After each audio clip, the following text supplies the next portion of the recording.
It's Brandon Phoenix, a.k.a. I Also Hate Pitt from the Raspy Voice Kids. And if you can't tell, I am so excited to tell you about our newest sponsor, Sandwich University. Sandwich U. Why? Because it is the bomb. That place is so lit. And if you don't believe me, ask Good Morning America, who rated it one of the top college restaurants. It's also one of the top 25 places to try before you die. They're open till 4 a.m., so they're there if you have cravings late. And if you're in Morgantown, if we're being honest, there's going to be nights where you're having cravings late. We all know. If you're there, if you live there, you got to get there. You got to have the sandwich because they are the king of the fat sandwich. Hashtag fat sandwich. Hashtag king of the fat sandwich. If you don't live there, it's a great place to go before and after the game. You're going to see their name. They're up on the Jumbotron. I cannot tell you how excited we are, and I cannot tell you how excited you're going to be when you have what they have to offer. You can see here some of their menu items, some of their menu options. They deliver too. Check them out. Sandwich U, now franchising. This is why we needed to be ranked number 1. I'm Brandon Phoenix, a.k.a. I Also Hate Pitt, joined by Jeremy Phoenix, a.k.a. JN Fiend, and we are the Raspy Voice Kids, brought to you by Sandwich U, a.k.a. Sandwich University, and Shrinkables. Shrinkables! We're so excited that you're joining us because you have feelings and we have feelings, and it's time to get them out. We won 15 straight games, didn't lose one in the United States of America, played the number 8 team in the country in Lubbock, Texas, with a chance to win, and we didn't. And after being ranked number 2, feeling disrespected, after hearing so many people say, it's okay, it's early, it's no big deal, after hearing how we were ranked higher than we'd been ranked in nearly 60 years. I want to be ranked number 1 at the end of the season, not during the middle of the season. I kept saying, and Jeremy kept saying, I want to be ranked number 1 when we have a chance to be ranked number 1. You never know when it's going to happen again. Some people said, let's get through Texas Tech, Kansas, Texas, Kentucky, and then we can be ranked number 1. But what happened? Where are we? Yep. I don't want to be the I told you so, but I told you so. Here's the thing. Obviously, we don't care about anything but being number 1 at the end of the year. But in my lifetime, I've never seen a number 1 beside the West Virginia Mountaineers, other than women's soccer or rifle. I wanted to see it. I wanted to see it. Shout to rifle. Shout big to shout outs. Way to hold it down. Gold medal and everything. Hold it down. No, real talk, real talk. I'm just saying, I wanted to see one. Don't forget Jenny Thrasher either. She the real GOAT, okay? Right? Pat White, Major Harris, y'all got to bow down to the real GOAT. Gold medalist, national champion Jenny Thrasher. No, put that on the poll. Put that on the poll. Put that on the poll. And watch it not get one vote. Anyway, but that's the way I felt. Like, I understand the fact that number 1 doesn't mean anything right now. But for me, I'd never seen it. I wanted to see something I never saw. But it does mean something now. It is prestige. It adds prestige to your program. It tells you that you've arrived, and not just for us, but it says to the nation, we're something, we're somebody. All we do is talk about how we're not respected. Yep. Number 1 beside your name means everyone respects you. It does. They have to. Even if it's just for a week, they have to. You were ranked number 1. And people say... That's the thing, is like when people say it doesn't matter, it does matter. It matters to recruits. It matters to donors. It matters to the media. It matters to me. Now, here's the thing. People will say it's different. You know, I don't think we play well as number 1. Well, let me try it, okay? Let me try it. Let me see how it goes. That's one of the things I want to talk about. I tweeted on Tuesday. I said, maybe I tweeted the night of the game. It might have been Monday night after losing to Kansas. I said, West Virginia has to figure out how to play while being hunted. And that's not just basketball, football too. We have to learn to win when we're not an underdog. We've got to learn to win when we have a target on our back. We have not learned how to do that yet. And that's something that I want to see. I want to see us take that next step. I want to be number 1 and then show people why we're number 1. And actually, did you hear what Bobby Huggins said about the game? I did. He was talking about our team, and like I said, this is, we're going to get into Texas Tech, but also with Kansas, he said, it's like when you go golfing, you shoot really good score in the first 9, and you say, oh, that never happens. And then the next 9, you return to form, and you feel more comfortable with that because that's what you do. And he's like, I don't feel like our boys were comfortable being number 2. So what you say holds weight. I'm saying despite that fact, I'm not gonna say I don't care if they lost. I just want to see number 1 beside the West Virginia Mountaineers. That's all I want. I'll say this. And Bobby Huggins, who am I to argue with Bobby Huggins, right? I mean, obviously. But let's be honest. We lost by 1 point. By 1 point to the number 8 team at the time in Lubbock. I don't believe that we weren't ready to be number 2. I just think we fell a little short. Now, against Kansas, we puckered. We puckered a lot. And we couldn't find the offense. And we couldn't find our rhythm. Look, I'm not one to blame the refs. Well, sometimes I am. But in this particular case, you often blame the refs. Very often. We'll agree to disagree. Less now than ever before. We'll agree to disagree. I'm just saying, with Texas Tech, Texas Tech was a tough game because they blew the whistle every 4 seconds. Like, we're up 38-31 on what they shot. 13, 14 free throws in the first half. Yeah. Like, we could have blown them out. I feel like the refs really they affected the game. Let's be for real. Bob Huggins said afterwards, he said, we could play the defense we wanted to play because they were blowing the whistle so much. We wouldn't have had the depth to keep it up. But in this particular game, it had you mean the Kansas game? Excuse me. The Kansas game, which you referenced, this is totally different. We definitely puckered. Like, we get into the second half, we scored 25 points. I think they scored, like, it was like 43-25 in the second half. Like, we were playing not to lose. I remember looking up at the clock thinking, why does it just go? Why is this the slowest clock I've ever seen? It just kept ticking slowly. And I feel like the players were doing the exact same thing, watching it, and it wouldn't go away. And next thing you know, Kansas has roared back. Yeah, and Bobby said that the things that were frustrating, not covering the corner threes, allowing them to get open for those corner threes, making ill-advised passes, taking ill-advised shots. Bobby said he would tell them every time they came in for a timeout not to do those things and explain how and why not to do those things. But they kept going out and doing it. Javon Carter can't do everything. Sagaba Kanate cannot do everything. Teddy Buckets had been one of the guys that we could go to off the bench. But Huggins lost trust in him. And Huggins made it clear he's in the doghouse. I believe he played 5 minutes between the Texas Tech and the Kansas game. Not like he had been playing that well prior to that anyway. We need Teddy Buckets. He's a freshman. He's got to figure it out. And I feel like you never know when he can go off, when he can fill up the cup. But you're sitting here talking about these players. You said we need Sags. We need Javon Carter. You know who else we need? Daxter Miles. Yep. Dax, we need you. I'm looking at you. Me and you, son. We need you. 5 points in Texas Tech game. 9 points last night. You're a senior. Like I said, I've said this before. The reason why we love you, because you have no conscience. The reason why you frustrate us, because you have no conscience. There's times when we need you to jack the shots up. There's times when we need you to, not jack the shots up, to be aggressive. Be aggressive, yes. You're quick. You can score. We need you. 5 and 9 points against top-notch talent. Top 10 talent is not cutting it. You're a senior. We need you. And here's the thing. I wouldn't say we need you if you didn't have the talent. All Mountaineer Nation knows you have the talent. He shows it. Absolutely. So I don't know what it's been these last few games, but we got to put it together because if we're going to make a run, Daxter Miles is a very, very important piece to the puzzle. Asa Ahmad is as well. He's played extremely well, in my opinion, in 2 games back. I did not feel like he was rusty like people thought he might be. I think he fit in. I don't think he interrupted our flow at all. I felt like he was a key player for us, especially rebounding the ball. It's just interesting that we thought we were plugging him in and we'd have extra. And instead, without him, the Kansas game would have been ugly. It really would have.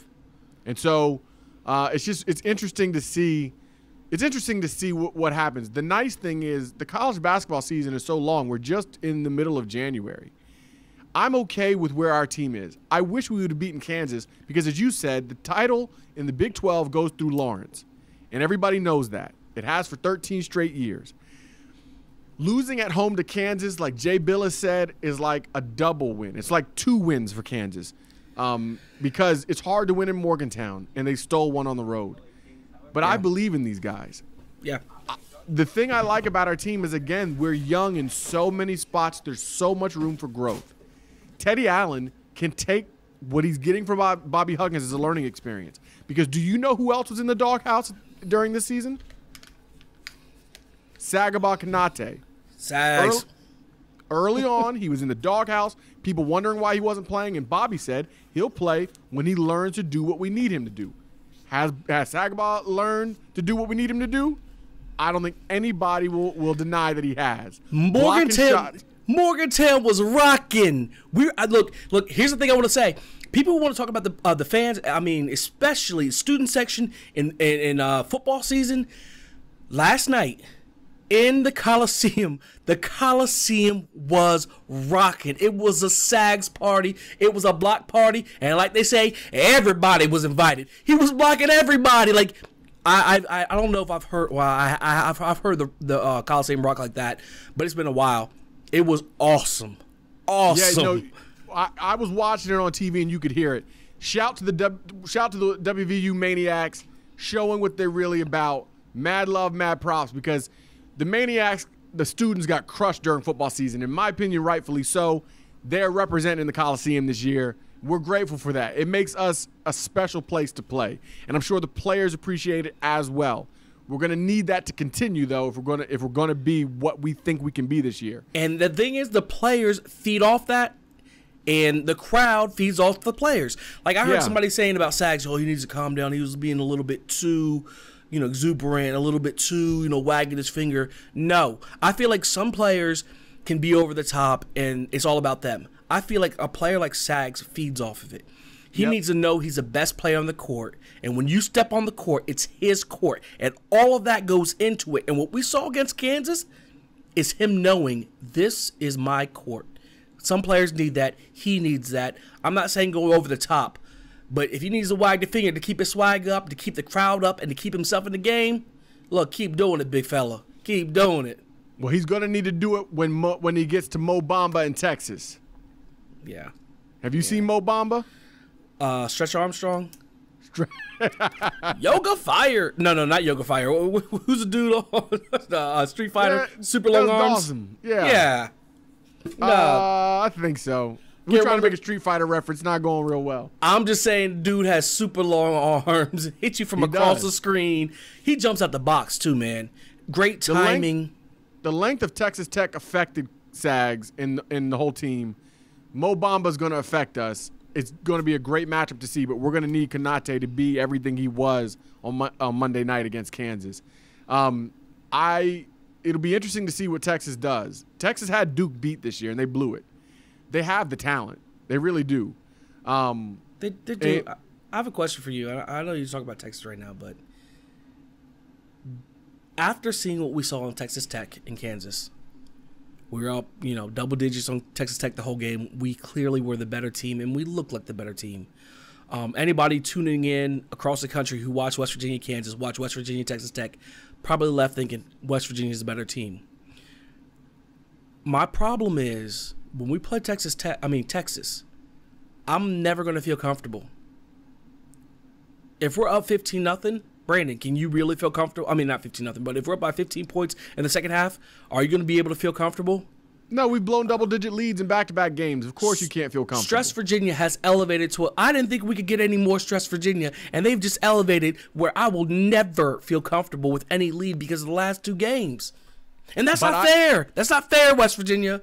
That's not. Why would you do that to me? I'm telling you, I was watching the clock tick down. We're up double digits. I was saying, please just run out. Please run. And now I'm scarred. Once again, I think, like I stated on Twitter and Facebook, that no one loves West Virginia basketball as much as a cardiologist. Them dudes is making paper off of all the stress, off of all the heart attacks, off of all the chest pain and emergencies that come from watching West Virginia basketball. 100%. I am usually calm, but they just make it so you can't be, no matter what. Can't. Sometimes it's thrilling and exciting. Thrill of victory, agony of defeat. In the agony of defeat, that valley is so much lower. And I'm glad than the pinnacle of success ever is. And I'm glad you said that because it makes me feel like this is my problem with West Virginia. First of all, I'm going to say this, and people are going to kill me, and people may feel this way or that way. The West Virginia squad that we have this year is the same squad we had last year and the same squad we've had for the past 10 years. We play great defense, we hustle, we out-grit you, and it's always a toss-up in the end. It's always, could they win? Can they? Maybe they won't. My problem with West Virginia is we play to our competition. Think about it. Who have we blown out? The best women. All right. Oklahoma, we handled pretty well. But Kansas State, Baylor, all these games, we play to. I was going to say, we play to win the game. No, we play to our competition. That's what we do. I do not agree that this is the same team as last year or the year before. All right, talk to me. We're playing in the best conference in college basketball. I agree. Everyone agrees. There's not a question. Okay. This team has potential offensively that none of those other teams had. Okay. People can score. Teddy Buckets can create his own shot. Asa can get his own buckets. Dax can get his own buckets. Now, do they do it all the time? Is our set offense pretty? No, but the potential is there. And the reason I like this team in a way that I haven't liked the other teams is the potential for growth, a la Kentucky. Kentucky always starts out slow, and as their freshmen mature, they become a much better team. That is my personal belief about this team. Now, we won 15 straight with youth, with so much youth. We won 15 straight. We lost a close one at Texas Tech. We lost a game we should have. It should have, beyond could have, definitely should have won against Kansas. Bobby Huggins is not done teaching, and this team is not done growing. I agree with you. Now, that's a good point. This is what I always say. I feel like we're the same team right now. Our ceiling is higher than other teams have been. But what you're saying is the word I hate. What are you saying? Potential. Potential. Because the potential all right. I know you won some games, but the potential I saw the last two games is the exact same team, the exact same stress against Baylor, against Kansas State, exact same stress. Jeremy, we're going to be I think even after losing to Kansas, we're still going to be a top 10 team. Okay, cool. Think about that. Like all the stress, all the frustration, we're 15-3 and going to be a top 10 team. My question to you is the same team. Are we a top 10 team because we are so much better than we were past years? I think so. Wait. Or are we a top 15 team because there's no elite smashers in the NCAA? There's no normal North Carolinas. There's no normal Dukes. There's no normal Kentuckys. All these teams are down. Does that make us look better because our competition isn't quite as elite as they have been? I just know that we beat the number 3 team in the country. We beat the number, Oklahoma, 4 or 5 team in the country. The number 6, I think Texas Tech is 6. I guess what I'm saying to you is I know what you're saying. No. Listen. I'm gonna say this for everybody. All right, what I want you to do, this is what I'm saying. You take this team this year. Actually, scratch that. Take the team from last year and put them into this year's schedule. Every team we've played. Do you think the team last year could do what this team is doing this year? That's my question. I don't think we had the same amount of offense last year. And I don't think there are games we scrapped out and won. I don't think we beat Missouri last year. I don't know that we beat Baylor last year. Okay. This is all hypothetical, and it's not hating on that team. No, and I'm with you because you said offense, and for me, our offense has the potential to be great, and at times we've played well, but I don't see a huge difference. As in this moment, I feel, me, before the year I said we shoot better this year, but the biggest difference I see, and I know I'm hating on my own thought. What is it? Free throws. Free throws, we were on pace to break the all-time record at 79.4% as a team for the season. The other thing that we're much better at is half-court defense. Have you seen? I think Sags has as many blocks now, or almost as many blocks now, as he did all of last year. Okay. Like I really think, Jeremy, this team is significantly better than it was last year. Significantly? I'll give them better. I don't know if I'm going to go significantly better. When were we a top 10 team last year? That goes back to how many other teams in the NCAA are really that amazing. That's true. I mean, I know. I concede. I concede. I feel like this year's team is better. I'm not gonna say with Tariq Phillips and some other dudes that we had, our press was better. Maybe the press was definitely better. Definitely with Tariq Phillip and I keep thinking of his name, Killer Cross Zero, Tevin Myers. Oh yeah. It was definitely better with those guys. Macon was a nice offensive presence on the block that we don't have. Sags is coming into his own though offensively. Sags play that dude played like a monster. Yeah. There are definitely things about last year's team that I prefer, but this year's team I think it's significantly better. And Sags showed me the other day, like as an NBA draft prospects, he showed he may be our brightest spot at NBA draft prospects. That is an interesting debate. Jeremy and I have been debating who is more valuable, Javon Carter or Sagaba Konate. And we've been arguing this since I think like the third or fourth game. No, this hasn't been days. This hasn't been weeks. This has been months. And me and him have been talking. Who is more important to the West Virginia's program? And I argue it's Javon Carter. And we're not no. You didn't argue. It was a no-brainer. Ask any Mountaineer fan. Yeah, I still think it's a no-brainer. I don't. I still think it's a no-brainer. But Sags is making a strong argument for you. All right, no, that's cool. Just take Sags off the team, and I'll give you Bender. Go ahead. Bender is improving. Bender's working hard. Bender is improving. He's working hard. He is. And he's another one of those guys who I see flashes. Who in March, I think will be saying, "Who saw this coming?" I think there are things about Bender that you can see coming. The minutes he has gotten have been big, and I see a drastic improvement between the beginning of the year and now. Me too. And nobody here is going to try to pretend like Bender is a first-round talent. We're not acting like that. We're not being stupid. But I see what Hug saw in him to recruit him, and I see what can be. And I know people are tired of what can be, but I'm talking about development within this season.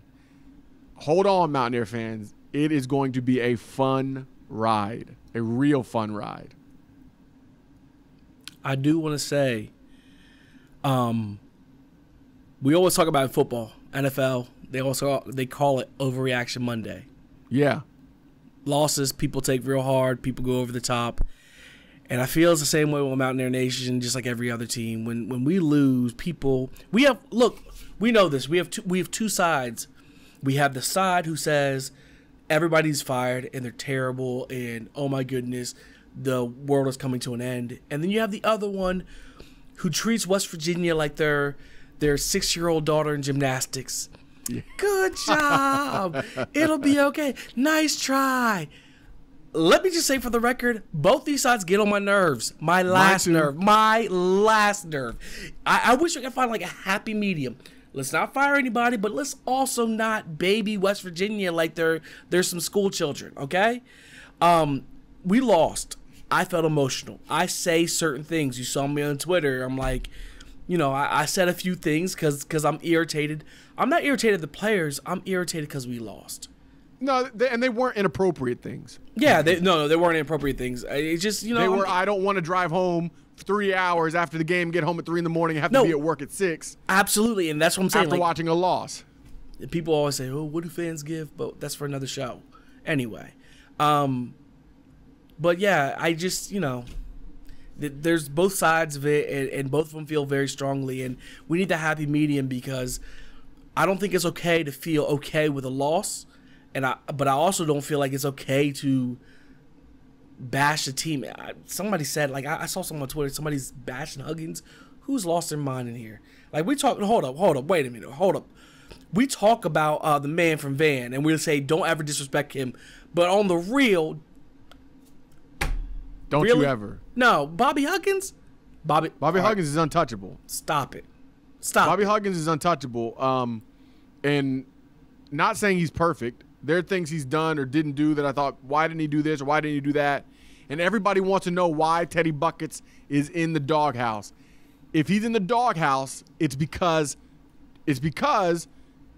Bobby Huggins believes for Teddy to reach his potential, he needs to be in the doghouse. That's why he's in the doghouse. If Bobby Huggins puts you in the doghouse, you deserve to be in the doghouse. Quit asking questions. Quit question anything. When he makes a decision, that's it. Don't talk back. Like my mama. When my mama says something to us, you don't say a word back. What you say? That's how it should be with Bobby Huggins. When Bobby Huggins makes a rendering, when Bobby Huggins makes a decision, who in the world are you to question Bobby Huggins? 100. Jeez.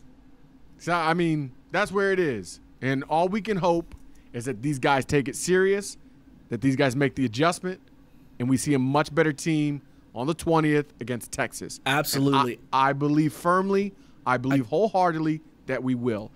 And one thing that's bothered me is when I see people basically saying that our team wasn't putting forth effort. The team has been putting forth effort. They've not been executing. There is a difference. They just can't shoot. They just can't shoot right now, and we can't get an offensive flow. We're not making the right decisions defensively all the time, and we turn the ball over more than normal. But it's not a lack of effort. That might be a lack of concentration. Yeah. It's definitely a lack of execution. But that is not the same as a lack of effort. Those other things can be excused.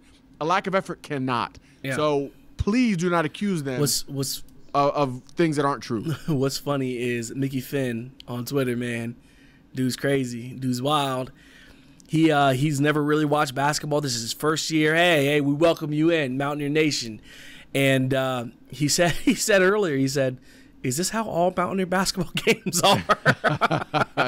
Yes. This is every day, every month, every year. This is how West Virginia basketball goes. That's the difference between basketball and football. Football, you lose and you feel it for a week. And I feel like because there's 11 of them, it stings a little more. It hurts a little more. But basketball, man, you just never know. I mean, there's so many of these that you feel this heartache and you take it hard. And granted, now we can recover. Look, we play Texas on Saturday, but I just don't know which one's worse, basketball or football season, or which one's better. No, it's definitely losing in basketball is much more palatable than losing in football because you only get 12 games guaranteed. And the moment you lose, if you're West Virginia, you're out of the national championship chase. But that's true. We can lose 10 games in basketball and still have a shot at winning a national title on the hard court. No, that's a good point. Good point. That's why it's different. As long as you get in the tournament, you got a chance. I was going to say especially with the Bobby Huggins coach team. In football, we lose, and then you have to think, well, we can still win the Big 12. That's the first thing you go to. I got no arguments, man. You killed that, son. You really did kill that because here's my thing. I was thinking, well, we suffer a lot of minor, like our heart hurts a lot more often in basketball season because of so many losses. But like you said, no matter what in basketball, we still get into the tournament. We still have that run. That's the thing. We can lose. Well, I don't know if we can lose every game, but we can lose a lot of games and still get in the tournament this year. And you know what? We can still make a run. Our team is good enough that we can beat and maybe be better than every team in the country.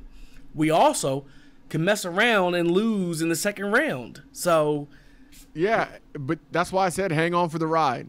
Absolutely. It's going to be a bumpy one. It will. Anyway, we're done for today. As always, let's go Mountaineers. Let's go drink some beers. And, of course, in case you forget, we also hate Pitt.